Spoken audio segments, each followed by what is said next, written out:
নমস্কার, আমি পৌলমী।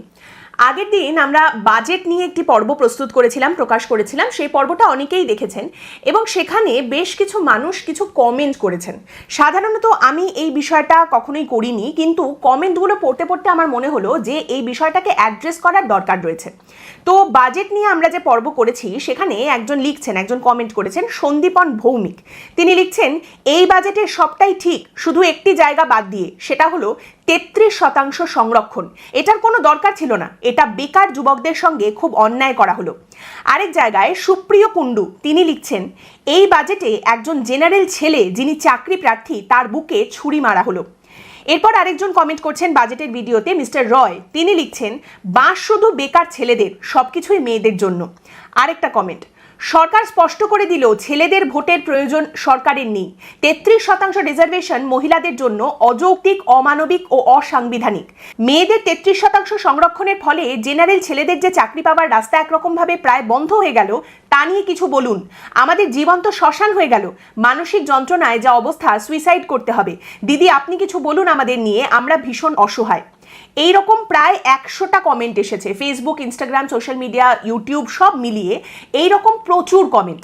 এবং এই কমেন্টগুলোর জিস্ট বা নির্যাস সেটা কিন্তু এই একটা কমেন্টের মাধ্যমে পরিষ্কার সামনে উঠে আসে, যেখানে একজন কমেন্ট করেছেন, please make an episode for us.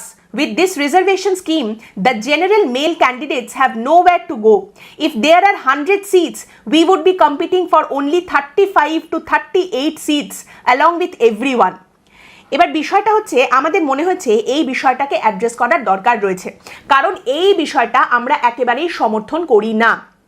এর সঙ্গে নারী পুরুষের ক্ষমতায়নের কোনো সম্পর্ক নেই এবং এর সঙ্গে রিজার্ভেশন জরুরি কি জরুরি নয় সেই বিতর্কেরও কোনো জায়গা নেই। পার্টিকুলারলি এই যে 33% মহিলাদের জন্য সংরক্ষণ করা হচ্ছে সরকারি চাকরি, সেটার কথা বলছি, যে সেটাকে আমরা সমর্থন করি না।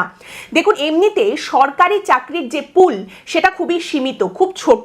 এবার সেখানে অত্যন্ত গুরুত্বপূর্ণ কিছু রিজার্ভেশন রয়েছে, এসসি, এসটি, ওবিসি যে রিজার্ভেশনগুলো রয়েছে সেগুলো অবশ্যই দরকার, সেগুলোর একেবারেই আমরা কোনো বিরোধিতা করছি না, সেটাকে আমরা একদম সমর্থন করি।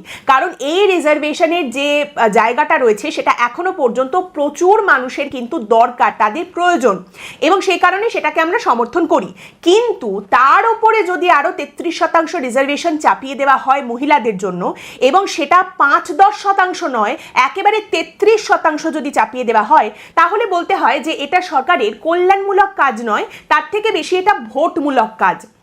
দেখুন, মহিলা ভোট অবশ্যই দরকার, যে কোনো রাজনৈতিক দলের দরকার। এর আগে আমরা দেখেছি পূর্বতন সরকার তারা মহিলা ভোটের নৌকার উপরে ভর করে নির্বাচনী বৈতরণী বারবার পার করে গেছেন। এবার বর্তমান যে শাসক দল যারা পশ্চিমবঙ্গে রয়েছে তারাও মহিলা ভোট পেয়েছে। লক্ষ্মীর ভাণ্ডারের পরিবর্তে এখন তারা অন্নপূর্ণা ভাণ্ডার দিচ্ছে মহিলাদের, যেটা দ্বিগুণ হয়ে গেছে। তো সেদিক থেকে দেখতে গেলে এই যে বর্তমানে পশ্চিমবঙ্গে যে সরকার রয়েছে, তারা এই 33% রিজার্ভেশন মহিলাদের জন্য সরকারি চাকরিতে রেখে রাজনৈতিক দিক থেকে নিজেদের জায়গা তো অবশ্যই পাকাপোক্ত করে ফেলেছেন, কিন্তু সামাজিক দিক থেকে দেখতে গেলে এর প্রভাবটা কিন্তু নেতিবাচকই দেখা যাবে। বিশেষ করে সমাজের সেই সমস্ত যুবকেরা যারা হাত পেতে নয়, পরিশ্রম করে টাকা রোজগার করতে চান, পরিশ্রম করে খেটে পড়াশোনা করে পরীক্ষায় উত্তীর্ণ হয়ে চাকরি পেতে চান, তারা ডিমোরালাইজড হয়ে যাবেন। তাদের মধ্যে থেকে একটা ভয়ঙ্কর ক্ষোভ কিন্তু এই সমাজের মধ্যে বারবার উঠে আসবে। কিন্তু এই নিয়ে এখন তো আমাদের আর কিচ্ছু বলার কোনো জায়গা নেই, এখন এই নিয়ে কথা বলে তো কোনো লাভ নেই, এই নিয়ে বিরোধিতা করার এখন তো কিছু নেই, বিরোধিতা করা যাবে না। কেন যাবে না? আপনি প্রশ্ন করবেন যে বিরোধিতা কেন করা যাবে না? আমরা সরকারকে ভয় পাচ্ছি সেই জন্য বিরোধিতা করব না, নাকি আমরা এই সমর্থন করছি রিজার্ভেশনটাকে, আমরা সমতার কথা ভুলে যাচ্ছি সেই কারণে আমরা বিরোধিতা করব না? এখন এই নিয়ে বিরোধিতা করার বা কোনো কিছু বলার জায়গা নেই। তার কারণ হচ্ছে এই ডকুমেন্টটা। কি ডকুমেন্ট এটা? এটা বিজেপির ম্যানিফেস্টো। বিজেপি পশ্চিমবঙ্গে ক্ষমতায় আসার আগে, এবারের ভোটের আগে বিজেপির তরফ থেকে এই ম্যানিফেস্টো বের করা হয়েছিল, যেখানে বিজেপির সমস্ত প্রতিশ্রুতিগুলো রয়েছে যে তারা কি করবেন সরকারে আসলে, ক্ষমতায় আসলে।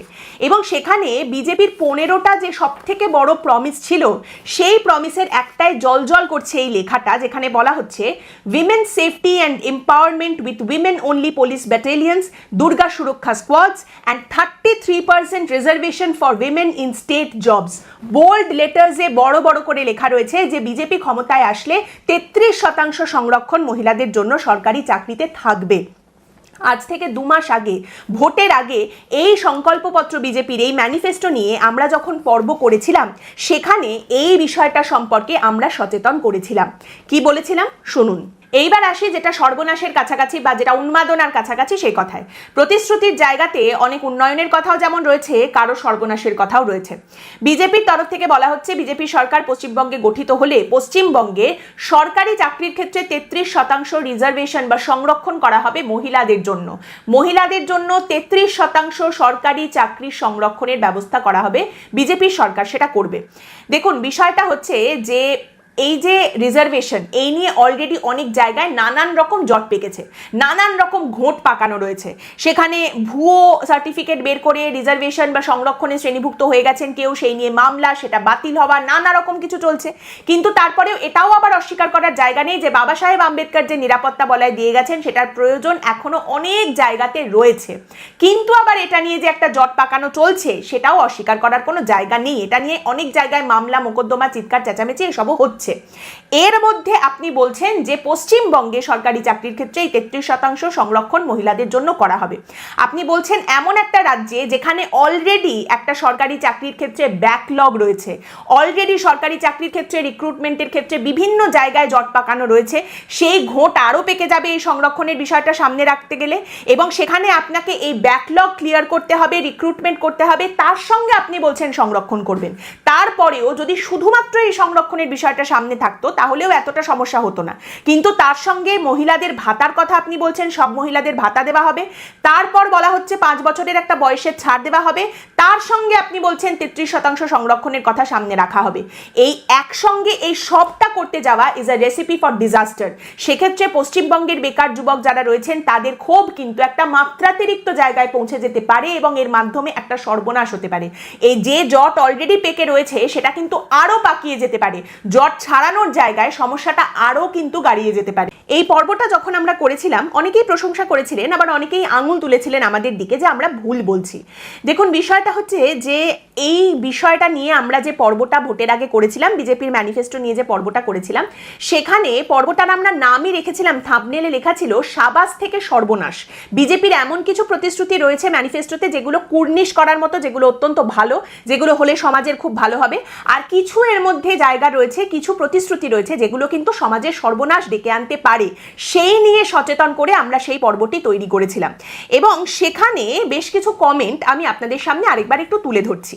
সেই পর্বের বিজেপির ম্যানিফেস্টো নিয়ে করা আমাদের যে পর্ব, সেখানকার কয়েকটা কমেন্ট আমি আপনাদের একটু পড়ে শোনাচ্ছি। কখনো তো আয়নাটা একটু নিজের দিকেও তুলে দেখতে হয়, তো সেই কারণেই ওই সংকল্পপত্রের পর্বে একজন কমেন্ট করেছেন, খুব ভালো সংকল্পপত্র, নিন্দুকরা তো সমালোচনাই করবে, এটাই স্বাভাবিক, বাঙালিদের উচিত এসবে কান্না দিয়ে নিজেদের ভালো চিন্তা করা। অভিজিৎ ভৌমিক নামে একজন, তিনি কমেন্ট করেছিলেন, ইনি আনাড়ির মতো অ্যানালিসিস করেন অথবা এনাকে কেউ ইনফ্লুয়েন্স করেন। কোনো ভালো কাজ কিছু করতে গেলে কিছু রিস্ক, কিছু লসের মধ্যে দিয়ে তো যেতেই হয়, এটার বোধ এনার নেই। কিছু একটা অ্যানালিসিস করে মানুষের ব্রেন ওয়াশ করা এনার কাজ হয়ে যাচ্ছে এখন। সৌরভ ব্যানার্জি লিখছেন, একটা কথা হয়তো জানা নেই, জস্মিন দেশে জদাচার। একটু গভীরে গিয়ে যদি ভাবা যায় তাহলে দেখা যাবে বাংলার অধঃপতনের জন্য একমাত্র দায়ী অতি বাঙালিরাই এবং তাদের অতি কাল্পনিক চিন্তাধারা এবং প্রশ্ন। সেই কবে লেখা হয়েছিল রেখেছো বাঙালি করে মানুষ করনি। জয়ন্ত দাস তিনি কমেন্ট করেছিলেন, আপনি আগে থেকেই সব কিছু বেশি বুঝে যান, এতটা বেশি বোঝা ঠিক নয়, আপনার থেকে অনেক বেশি বোঝা মানুষ মিলে এটা বানিয়েছে। সমালোচনা করতে করতে বুঝতে পারছেন না যে কি করবেন কি নিয়ে, দেখুন না কি হয়, আগে থাকতে এত বুঝে যাবেন না। দেখুন আপনাদের একটা কথা বলি, আমরা যারা সাংবাদিকতার কাজ করি, বিশেষ করে এই পরিসরে এই প্ল্যাটফর্মে যারা কাজ করি, আমাদের এই কমেন্টগুলো পড়তে কিন্তু ভালোই লাগে।